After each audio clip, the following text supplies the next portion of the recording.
तरफ से जो बढ़ चढ़कर एक तरह से जो बयान दिया गया और चाहे नारा दिया गया, बटेंगे तो कटेंगे, जिसके अगेंस्ट में ये कह सकते हैं समाजवादी पार्टी की तरफ से तमाम बयानबाजी की गई। लेकिन यहाँ पर बीजेपी को बड़ी बढ़त मिलती हुई दिख रही है।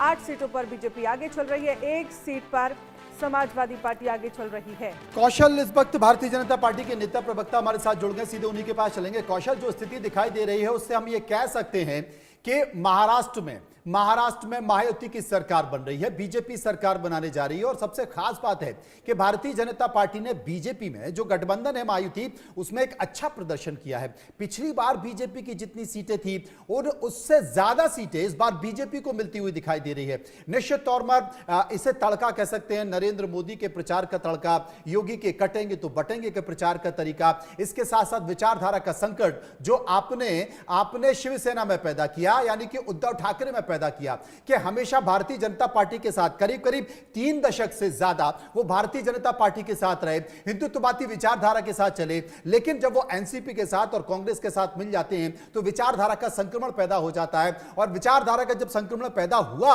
शिवसेना उद्धव ठाकरे में, तो परिणाम, फिलहाल रुझान है लेकिन परिणाम ये निकल कर आए और भारतीय जनता पार्टी और उसके गठबंधन के साथी यानी महायुति की सरकार इस वक्त बनती हुई दिखाई दे रही है, हम ये कह सकते हैं महाराष्ट्र में।